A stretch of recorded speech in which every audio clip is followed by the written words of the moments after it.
Hey now, it's Brace for Impact, and I'm your host, Mike Gilbert, and I'm joined as always by JD by God Oliva. How you doing, JD? This is Fight Game Media. I still think it needs it.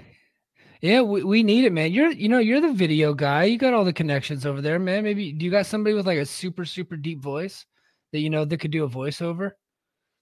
I might. Let me think about that. Because I'll be honest, my cousin's not talking to me, and I'll tell you why. Oh, what'd you do? It's not anything that I did. The 49ers beat the shit out of the Cowboys. Well, Oh, yeah, that did happen.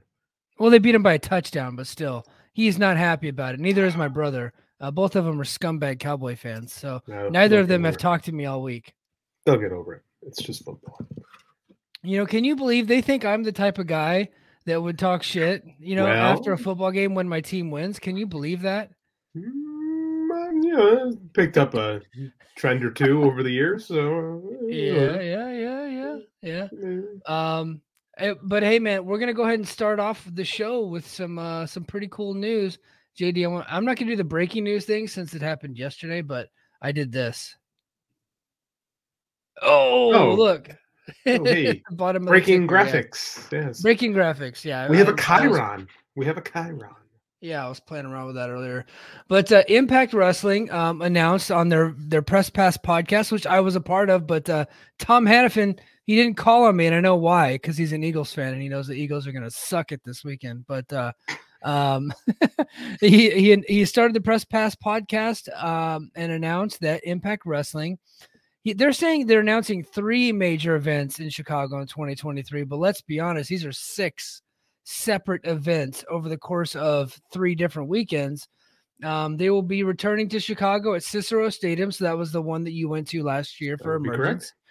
April 28th and 29th, Spring Slugfest. You know what I would have done? I would have just looked up to see if the trademark for Spring Stampede was taken, and I would have just tried to take it. Why not? Just, go with like a cool name, but they went with Spring Slugfest, so They probably did because they got the New Year's Revolution one. So I'm going to assume they checked into Spring Stampede.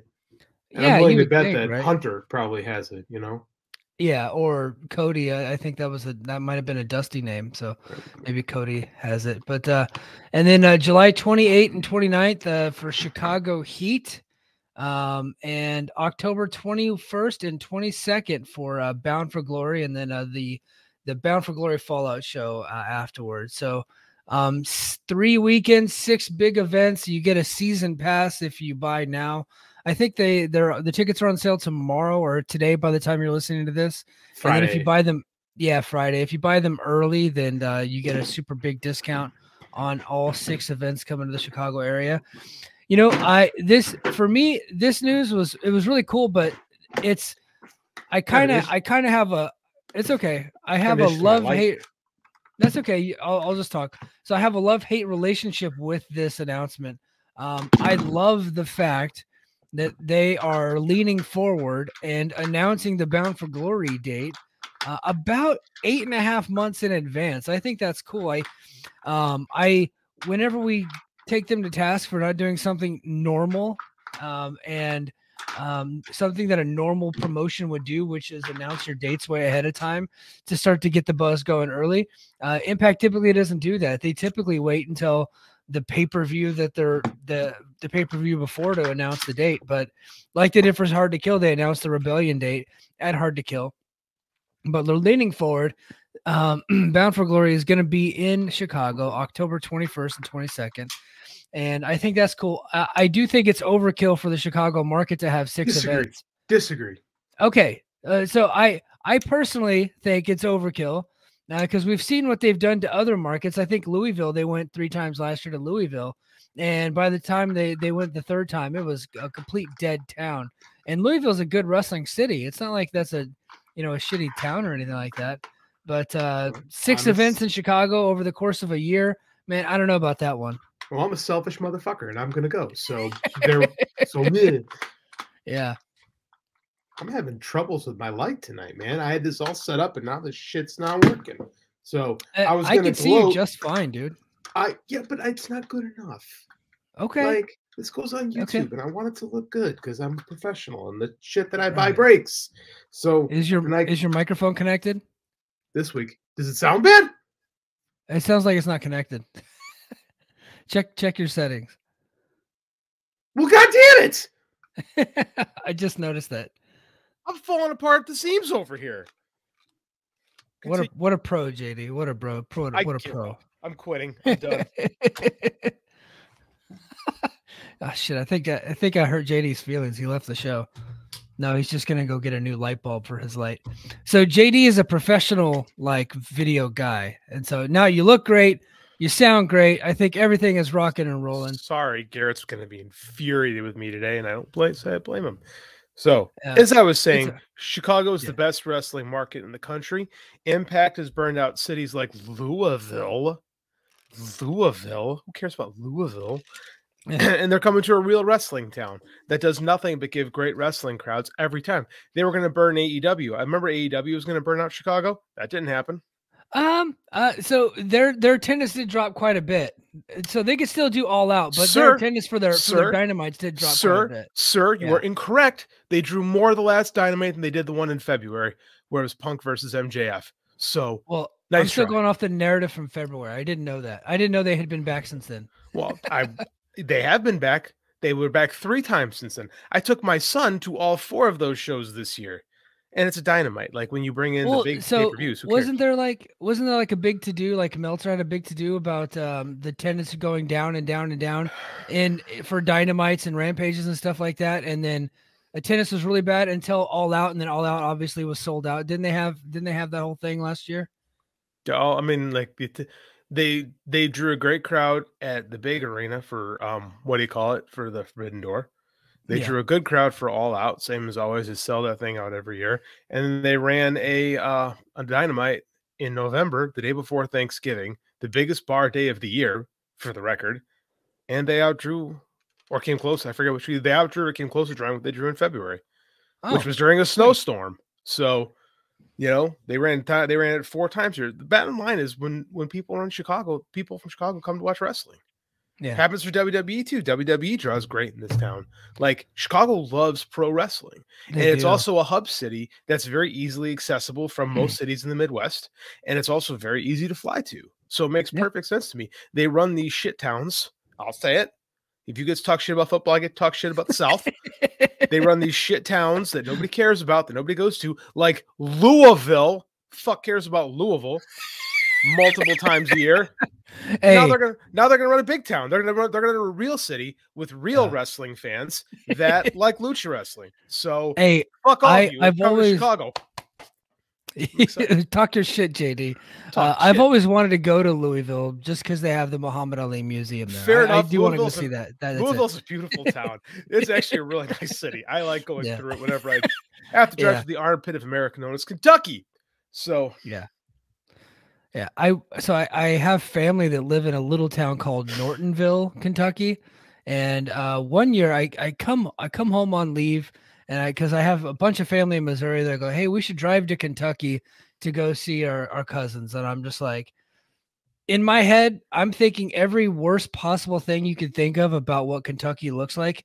Like I'm talking like just overalls. I'm talking like meth, racism, every bad thing you could think that exists in Kentucky. That's what's going on in my head. I was like, can't they come here? Right? Like, can't they come to our area? Like, no, they want us to come. They have this house on the lake and yada, yada. They want you to go. I was like, okay. So we take the trip. It's like 7 hours by car. And the moment I get from the Arkansas, which is kind of podunk enough, I get across the Arkansas-Kentucky border. The first thing I see is a 300-pound man in overalls with no t-shirt driving a lawnmower on the highway. And I was like, you guys are telling me that all these things I think of Kentucky is not what exists in Kentucky, yet here we are. Look at what I'm seeing right now. But the town that my cousins lived in was beautiful, and they did have a big, beautiful house on a lake, so it was awesome. So lots of Kentucky is actually really nice. Like it has a bad reputation, but most of Kentucky is really nice. However, let me tell you about the state of Indiana. What a dump. Everything you just said about the Kentucky, that actually is Indiana, the worst state of all the states. It is the armpit of the Midwest, and we all should hate Indiana frequently. Indiana sucks. A lot of people from Indiana, they claim they're from Chicago. because they could drive there. Because they could drive there within a couple of hours. Yeah. No, not even Hammond. Hammond is right across the border. Ugh. Indiana's gross. Get out of here with that. Oh, that's funny. All right, guys. Well, we'll get into the Impact recap. What other state can I offend tonight? Keep them coming. I know. Yeah, we'll get into the Impact recap. On BTI, Zicky Dice defeated Carly Bravo. And that was Talking BTI. Thank you, folks. Thank you for talking BTI with us. I totally thought his name was Charlie. Yeah, Forever, I thought it was Charlie Bravo. I had no idea until this week it was Carly. So you know who this guy is? I know of him. I know I've seen his name floating around a long time, but I've never watched him wrestle till I saw the end of BTI tonight. So, and then I heard them call him Carly, and I went, his name's Carly? I blew my mind. So I'm interested in this guy, man. This might be a guy that they might want to take a look at and bring in. I know he was a tag team. Who is the Army guy, Captain Ranger Ross? No, Captain. Yeah, Ranger Ross was an actual he was an actual paratrooper, I believe. Yeah, no, but so Carly Bravo's a Marine, and there's an AEW Captain. What's his name? Captain something. Sean Dean. I think they were a tag team on the Indies for a little bit, and people thought they were going to bring them both in, but they only brought in Captain Sean Dean. So, but Carly Bravo, here's what I like about this guy. He's obviously his military background, obviously tugs at my heartstrings a little bit. I like to see my military guys eat. But he is obviously a really good athlete. He's got some charisma, but he's also a self-starter. He has this match with Zicky Dice coming up, and he, on his own, filmed his own promo and cut a promo about it and released it on all his social media, and it actually got some buzz for a pre-show match with Zicky Dice. Like, this guy's trying to get his name out there. They need more people like that, willing to take a chance on themselves to get themselves over and do the extra things that are needed for that. You know who else used to cut their own promos? Jay and Mark Briscoe. Yeah, absolutely. They helped forge their legend. So are we actually talking about BTI? Are we really? Oh, because there's a military guy, so we have to actually talk about BTI. Well, no. I stuck with the gimmick, and then I'm also gonna, back our guy. So we gotta I'm with you. I'm with you. Good for him. Good for him. Yeah. Yeah, no, he looks like a guy that could be something for Impact, man. So I'm excited. Maybe they'll bring him back again. He wasn't at the tapings from this past weekend, but hopefully they bring him back soon. Honestly, these are the guys I want to see them bringing in more, to be honest with you. Yeah, same here. Trey Miguel. So they opened the show. The first match is Trey Miguel defeating a spry 73-year-old Mike Jackson. So they noted here. So our friend Josiah was not recapping this week. He is off. He's off on another assignment for tonight. But whoever else did it said that there was a 45-year difference between Mike Jackson and Trey Miguel, which is that's kind of funny. Mike Jackson's over, man. Everything he did, the crowd went crazy for. I don't think they're ever doing this again, but it was kind of funny to see it. Oh, this happened. I mean, Mike Jackson for a 70. I will say this for Mike Jackson: he moves better than the Great Muta. Yes, because I don't think after this match they were wheeling Mike Jackson around in a wheelchair. That did happen. Yeah, that did happen. The Great Muta has figured out a way to milk every last dollar out of this retirement run.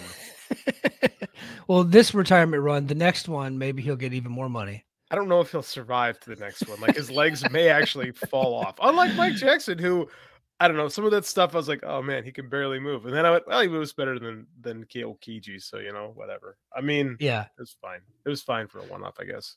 Yeah, it's just a fun thing. And then after the match, Mike Jackson lost, of course. After the match, Miguel went to the outside to look for some spray paint, but Crazy Steve was laying under the ring. Crazy Stevehausen, yes. Yeah. Miguel thought about standing his ground, but took off from the ringside area quickly. Crazy Steve then confronted him in the ring, took his shirt off, and he had the word Trey written all over his body. And then he spray painted Trey Miguel's symbol across his chest and stomach. So that looks to be the next match coming up for Trey Miguel. Well, the Black Taurus, not Crazy Steve. Crazy Steve was just out there supporting his friend. Taurus got the match at Hard to Kill and already lost. I think they're going towards Crazy Steve. Oh, I don't care. Okay. Yeah. I misunderstood. I thought we were going back to Taurus because that's a match I'd like to see again.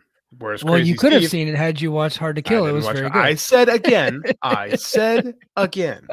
because that would be a good match. Crazy Steve will just be something Trey has to carry. So, because Crazy Steve, not that good. I disagree with that. I've seen Crazy Steve go, man. I've seen him have really good matches. I really have. Compared to Black Taurus? Oh, he's not as good as Taurus, no. That's what I'm saying. He's still pretty good. I mean, it'd be fine for an Impact, but I mean, I hope we don't build us to a pay-per-view or something like that with Crazy Steve. Without giving any spoilers, I think it's going to be on an Impact episode. I'm okay with that. It may or may not have been recorded over the weekend.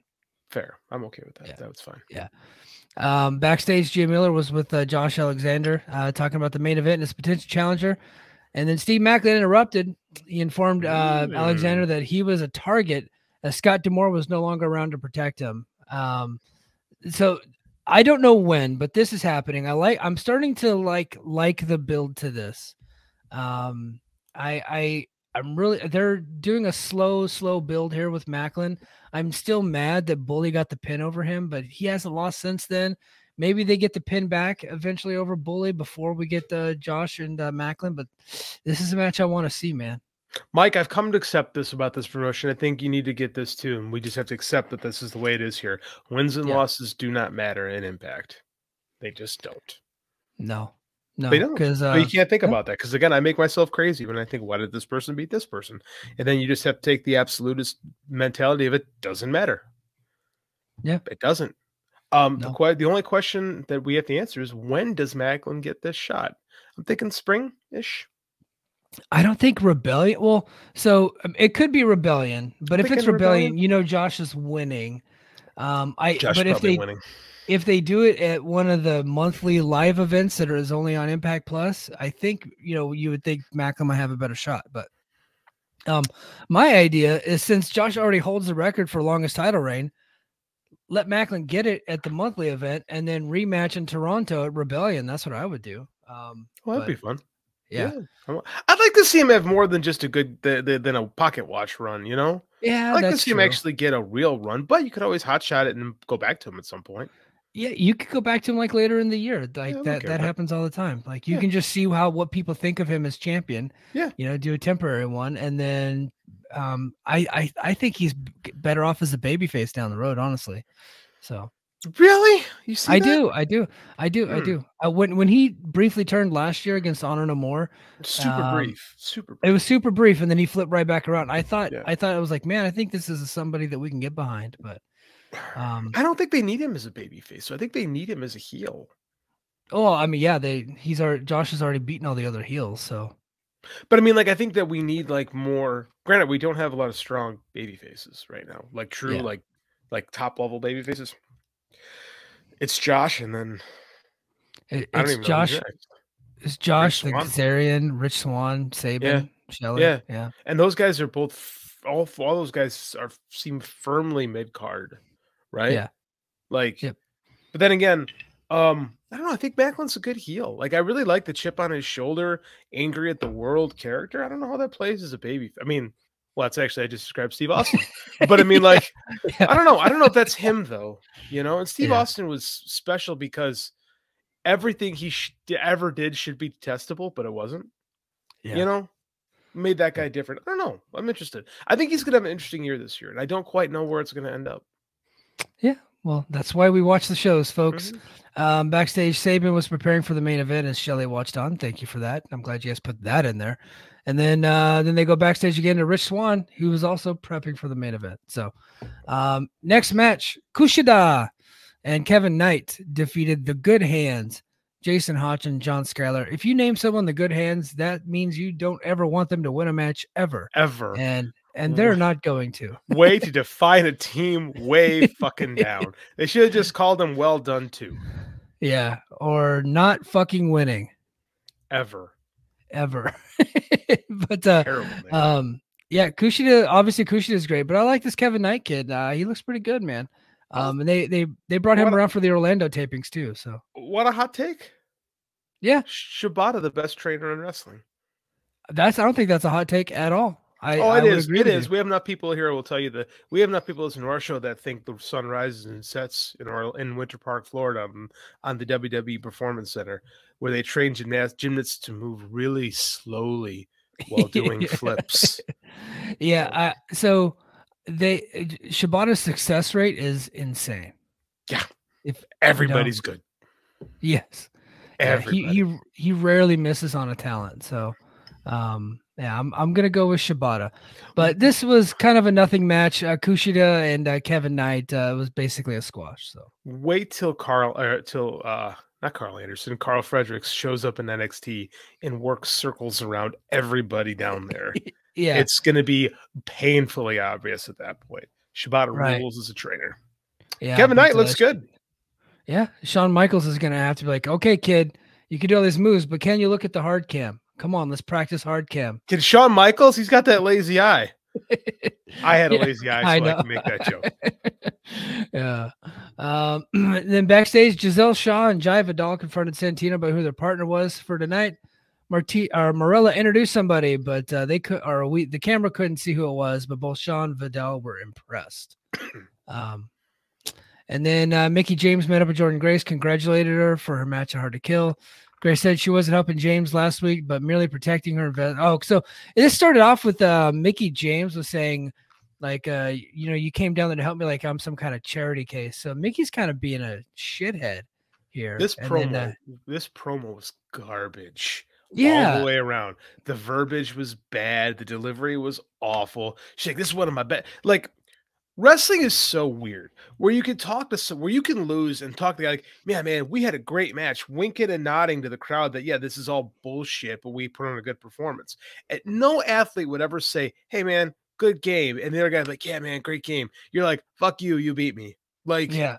But it's so weird about wrestling is where you have to do that. And they start bitching at each other. It was just bad. It was just like it was like, this was very WWE. The verbiage was bad. The delivery was bad. Like, this was not it at all. Yeah, I did like that Grace brought up the fact that Mickie James had tapped during the match, because she did, but the referee didn't catch it. So, which is probably going to lead to them having another big match later this year, but who knows when that's going to be. Probably. There's like 6 knockouts, so it'll happen again at some point. Death Dolls, Jessica and Taya Valkyrie with Rosemary defeated Giselle Shaw and the mystery opponent, Angelica Houston. She does look like Angelica Houston.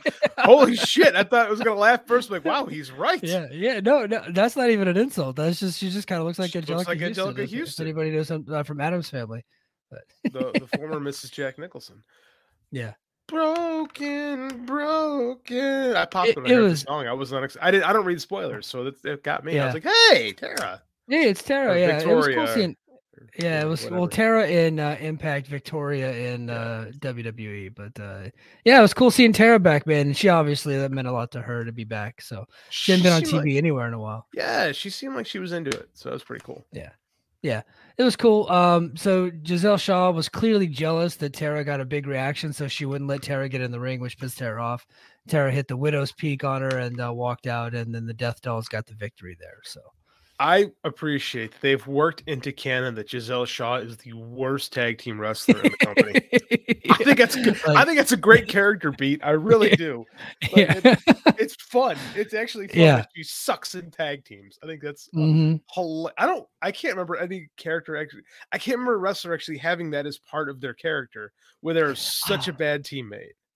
Like to the point where they never ever win ever. It's fantastic.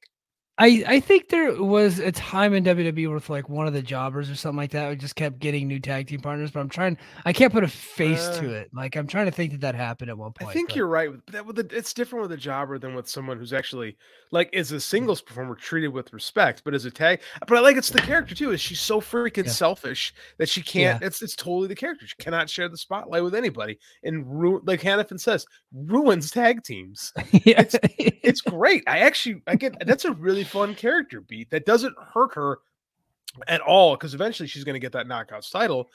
But again, it's like it makes for an interesting little thing. It was, oh, she's going to have a tag team partner. Well, she's a selfish bitch. Let's see how she screws this up this week. So that's fun. That's actually a cool character beat. I like that. No, yeah, I totally agree. Backstage, Rhino getting ready for the main event, and then a video promo showed Witch A Woman, Taylor Wilde, performing witchcraft. Did you see that big pile of white powder? I thought Taylor was going to freaking do some blow on live TV. I thought that she was going straight Scarface on that deal, Yeah, which would have been more interesting, honestly. I'd rather her Scarface than her doing some what's his name, Bray Wyatt-esque mumbo jumbo. This is stupid, man. This shit is. She's holding a crystal over it, like. Which way is the crystal gonna move? Like, oh my god, this is the dumbest shit I've ever seen. And this show gives us some stupid shit from time to time. This is dumb. This is really dumb.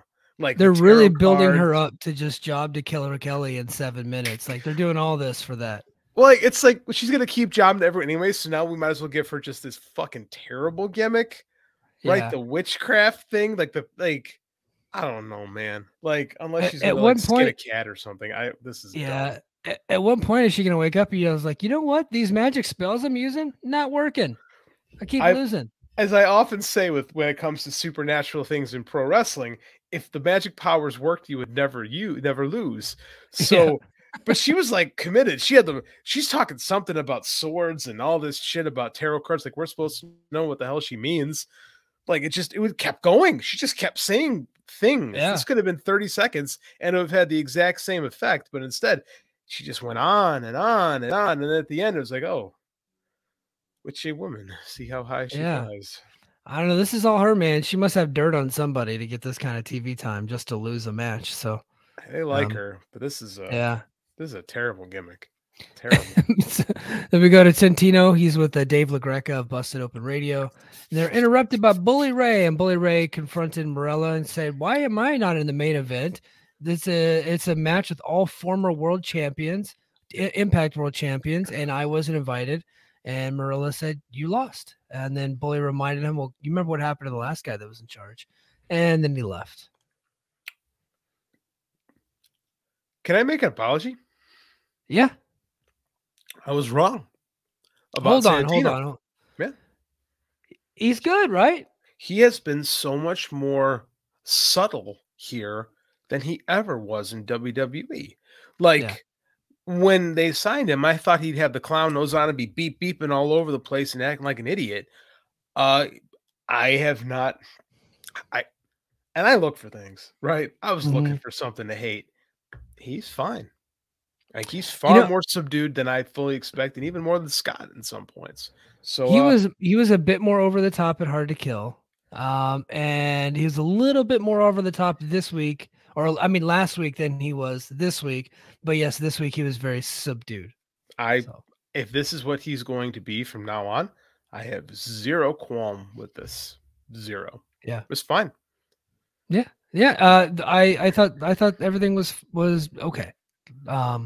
It's leading towards a Bully Ray Tommy Dreamer showdown at the next show. Don't make me think. Which cookie sheets and tables and thumbtacks and that whole deal. So like the execute, like Bully Ray is really good at this stuff. So don't get me wrong. For sure. So the execution was fine. I just don't care about where it's going. No, I don't.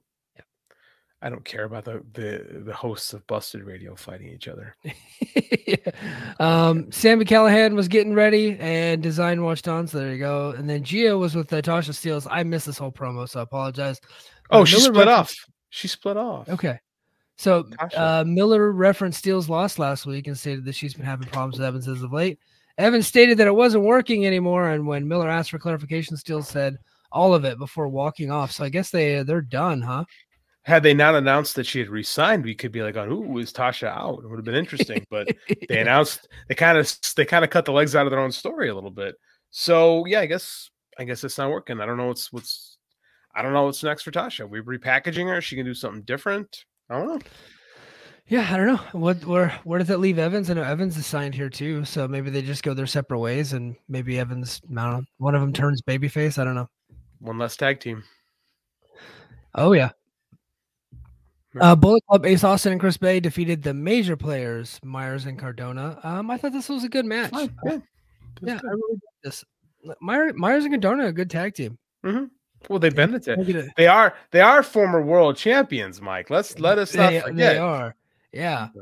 Like, It's fine. I actually really like the finish of this match too, to be honest. I thought that was cool. Like, yeah. I thought it was really cool. Obviously, Ace and Bay are great, and I like that Ace and Bay are getting the win here. They got the win over Cardona, who we might be seeing on Saturday night, get thrown out at entrant number 17 or something. Yeah, I didn't. Okay, I don't know if I said this in our group chat. I mean, like, I feel like Ace and Bay are kind of treading, like, feels like we're treading water a little bit. Like, we might be gearing them up for a tag push, but they were merely they were a vehicle to build more with Joe Hendry in this match. Yeah. Like, they lost so that we could get a Joe Hendry gag moment. And, like, so the heat is on Hendry and we forget about Ace and Bay, which I don't love. Like, the Hendry thing was funny. Don't get me wrong. But it wasn't about Ace and Bay. It was about Joe Hendry and, like, his thing with Moose and now the major players. Right? Yeah. Well, and because, Ace and Bay, there was a challenge here. This is like kind of not a rematch, but they were part of the 4-way tag team title match at Hard to Kill, and the major players did cost Ace and Bay the match. There in the end, they kind of snuck back in and cost them the match. So that's why they were having the match. Oh, I get why the match. Yeah, they explained it. But yeah, as soon as it was over, they diverted all the attention over to Joe Hendry, which is fine. But now we got to kind of get back to what Ace and Bay are doing, which is they really are building them up to a shot at Motor City Machine Guns. But because Motor City Machine Guns has 2 wins over them, they got to get several wins, or at least you would think so in like a regular promotion. You get several wins to get back to that point. But they did get the victory tonight, and I think they're gonna have a good weekend coming up. So I'm okay with circumventing the multiple wins part if we can create a personal issue between the 2 teams. Yeah. And there's still time. So I would like to see Ace and Bay do something character-wise that relates with the Guns, just so we can get interested in that instead of using them as a vehicle to continue getting Joe Hendry over, who, by the way, is super over. Yeah. Well, and the story with the Bullet Club and the Guns, they really started it before they left to Japan because the Guns had beaten them, and then afterwards they're like, "Hey, you know what? We're getting ready to go to Japan, just like you guys did when you were, our age, essentially." Just like you guys did back in the old days, go to Japan. And when we come back, we're going to be better than ever. We're coming for you guys. And so that's kind of been the story there, but maybe we'll get a personal issue out of it because they're trying to relate that Ace and Bay are like the new Motor City Machine Guns. Like there's a, you know what I mean? Like, but that's they are what the Motor City Machine Guns used to be. They're telling us that more than showing us that, right? Like they're saying if you speak something into existence, it can become a thing. Like I want to see more of that. Again, they won today, but like, again, it's not. It was a crux to get to something else, right? Yeah. I want to see the focus more on them, and I almost don't want them to have the shot right away. Like I'd like to see them, like you say, go on a run. Let's beat some people up, like kill some job teams, like go do something. Like it would be nice if they showcase a little bit more of the New Japan stuff, or just to get. I feel like they just need some help to help these guys get up further, right? I think they take it for granted that we should think that they're the top contenders when I just don't see them doing the work in the show to get us there, Yeah, I gotcha. Personal opinion. Yeah, no, it makes sense to me. After the match, Impact Digital Media Champion Joe Hendry, who is freaking over, came out to the entrance ramp. Hendry stated that he's heard that Cardona wants a shot at the title and presented him with a new world premiere video titled Edge's Bitch. And you guys, it's hard to describe all the lines that he hit in this thing, but it was really, really funny. Impact put it out on their social media. I tweeted it out. It's one of probably the best things Joe's done since he's been here. Honestly, it's very good. It's better than the Moose thing. I'll say. Oh that. Yes, it was. Yeah. It had a lot in common with the Max Caster AEW stuff, except it was a song instead of a rap. But like the music video with like the cutout faces and stuff like that, it's very similar. Well, but it was fun. Joe's been doing that for like a decade, by the way. Yeah. So I did not see that kind of stuff from him earlier. They didn't do a lot of it in Ring of Honor, so I will cede you that point. But it's similar. Like I said, if you never watched that before, there's a similar vibe to it. It's fun. I would not be surprised if this guy's a top contender for the world title by the end of the year. That wouldn't shock me at all, man. The guy's got the charisma, and he had at Hard to Kill. He had a really good match with Moose, that was actually the knock on him. So we have our friend Paul. Well, Paul has a pretty good friend. I think you know who I'm talking about. I would know who you're talking about. One of the knocks on him, or one of the questions about him, was like, yeah, he's funny, he's charismatic, and he can sing, but can he have a good wrestling match? And he didn't really have good wrestling matches in Impact. They were just more like kind of a couple minutes here and there. He had a really good match with Moose, man. That was awesome. So I think that he could be a guy. He had some decent stuff in ROH. Again, late stage ROH that nobody watched. So, yeah. But he was working with really good thing about ROH. They had really good guys there. So I think that his short time there, he improved dramatically. And I'm a believer that you can get by a lot with just being a personality guy if you can have good matches, not great matches necessarily. But this dude is over, so it would not surprise me to see this guy in a world title program with some type of a heel champ, because Josh got to lose it eventually at some point by the end of the year. You know, I think the guy's really over. If they keep it going, they could have something with him, man. I totally agree, man. Next, we get kind of a squash match. Jonathan Gresham defeats Sheldon Jean, who is signed here, I think, actually. So yeah. That's the way they made it seem. Anyway, he was at the Atlanta tapings and also the Orlando tapings. And but yeah, Sheldon, I don't know much about this guy. I know he was around for a little while. They said he did some Noah, trained by Scott D'Amore, obviously, because he's out of the Windsor area. So I wasn't too impressed with him tonight, but maybe with the more we see him, the more, you know, we'll get to see out of him. I don't know. Yeah, it was this was more of a showcase for Gresham. Yeah. Right. So I think that's just kind of how it's going to be for a bit. So I think this is more of them just kind of testing the ground. Like he's going to be like a Hotch pickup or who's Hotch's partner again? I can't think of his name. Skyler. Thank you. John Skyler, like one of those type of guys. And we'll see kind of where it goes. I mean, but they need these kind of guys too. Like, and again, it's guys that's got trained. So, you know, someone's got to lose. Yeah. I know. It was so funny. There was somebody, I'm not going to name the person, but because I like this person, but somebody on Twitter was basically saying, hey, Scott D'Amore, like tweeting at him, now that you're using somebody from Noah, maybe you should, you know, build a relationship with Noah and bring in Marufuji and some of these other guys. And I was like, who are you talking about? And this person said, well, Sheldon Jean, of course. And then screenshotted his bio where it said he was Noah. Well, as it turns out, I reached out to Justin. I was like, has this guy ever worked Noah? And he goes, no, I've never heard of this fucking guy. So, well, he actually didn't say that. Justin, who works for Pro Wrestling Noah. Yes. Right. And I was just like, I was like, hey, I don't think he's worked there. And I'm not sure that he ever worked there. And then, so of course, this person went to Cage Match and wasn't lazy like me and actually did the research. This guy wrestled in Noah in like 2017 and was a tag. He was like tag team partners with Cody Hall. So this person was, that is old. Yeah. So they were trying to correlate the fact that this guy had wrestled there 6 years ago as to maybe possibly leading Noah and Impact to joining up somehow. I'm just like, that was kind of a leap.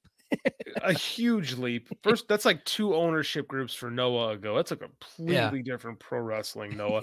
That's hilarious, that guy, by the way. Way to keep that in the old Twitter bio. Set third, Marufuji's been over here a bunch. Been a while, but he worked Bound for Glory a few years ago before the pandemic. He did work Bound for Glory a few years ago. I forgot about that. He worked with Elgin, and then him and Eddie Edwards tag team together for a little bit. Yeah, so he's not about that guy anymore. I'm not going to say that match was really good, but it was really good. Yeah, no comment. I don't want to get canceled for having an opinion on a guy who used to be a good wrestler. Yeah, it'd be cool if they had Marufuji come back. I think there's a better chance of Marufuji showing up in AEW in the next couple of weeks or months, something like that. Well, they did work together recently. Timothy Thatcher's coming to AEW is kind of because Darby went to Noah, I guess. So that's a very polarizing move. I saw all kinds of Twitter hot takes about that. You know what? So if you go by the story, I said, like, hey, you know what? If they gave up Darby, they probably could have got somebody better than Timothy Thatcher. And that is true, right? Honestly, they probably have the pick of the litter there out of Noah. Whatever AEW wants, Noah's willing to give. I guarantee it, right? But they went with Timothy Thatcher because they're telling a story. And also, I think Bryan Danielson just really likes Timothy Thatcher. Yeah, I think they wanted to work together when the two were in WWE. It never happened. I also was wondering if maybe Noah wanted Thatcher on AEW TV. That could be a possibility too. Yeah, that's what I meant when I tweeted that the other night. Because Noah could be like, "Hey, can you put Thatcher on?" Because one, it's easier to get Thatcher on AEW TV than it is to jump through hoops to get, visa work to get any of their guys on. You know, Yeah, it's been a long time since the Noah guys come over to the States. No, actually, Marufuji Nakajima wrestled Josh Alexander recently on an indie show. On an indie show, you're right, which is a shame that we didn't get to see it here or anywhere, to be quite honest with you. Yeah, I know. So Marufuji and Nakajima, and I want to say one other Noah. I can't remember the other Noah wrestler, but they had another Noah wrestler in the States recently because they also did King of the Indies and stuff like that on the West Coast. But remember there was a big to do about Alexander versus Nakajima. The indie promoter like didn't pay anybody there. And, that's right. We talked about Alberto beat the guy up. You know, that's got right. him for his money. I forgot we talked about that. Well, no, you know, it's so funny because he's in such a bad shape. He's in such a bad political place with the office to begin with, because he knocked out it was Tetsuya Endo from DDT, so he's been kind of the shit list. So they fed him to Naito, and he's been kind of in the over there with Noah. But I would like to see like a Segura or something like that come over here. Marufuji's kind of beat up. He looked pretty good in the Muda match, but Marufuji, he's kind of hit or miss. Segura is still really good. I think if you brought the tag, if you bring the tag team of Segura and Kojima over here to any of the companies, I think they would both get over huge, because everybody knows Kojima. Yeah. So you get to use some of that Kojima love that everybody has. Everybody's in Red Club. Because Segura never really had a run in the States, did he? No. He's kind of a secret over here. That's why I'm like, bring Segura, because I think a lot of people would really dig like Segura's work stuff, because he's kind of a secret over here. If you don't follow Japanese wrestling, you don't know who Takeshi Segura is. He's really good. Yeah, he's very good. All right, it's cool. We'll get to the main event. Race for Noah. Sorry. Yeah, we'll get to the main event. We have a golden shower elimination number one contenders match. Choking on my drink over here. But, so Rich Swann defeated Chris Sabin, Eddie Edwards, Moose, Rhino, Sami Callihan in a golden 6-shooter elimination match. Golden 6 shower. Golden shower elimination match. This was fun. I like these elimination matches, man, and I really like Rich Swann. I'm not going to do a play-by-play here, but I really thought this was a fun match, and I like to see Rich Swann get the win. I get the feeling this is going to piss Macklin off even more, because Macklin just beat him at the pay-per-view. So that's why they're doing it. They're setting it up. They're building another challenger. But Josh Alexander versus Rich Swann obviously is going to be awesome. After the match, Design entered the ring, and it was soon a 4-on-1 assault on Swann. And then Yui Mura, Josh Alexander, and Frankie Kazarian all came down and sent the Design packing. So there we go. Good main event, man. Sami Callihan looks like Uncle Fester. He does. We had Angelica Houston earlier, and now we got Uncle Fester. Yeah. It's that Wednesday thing. It's some sweeping the nation, including Impact. It was fun. It's a good match.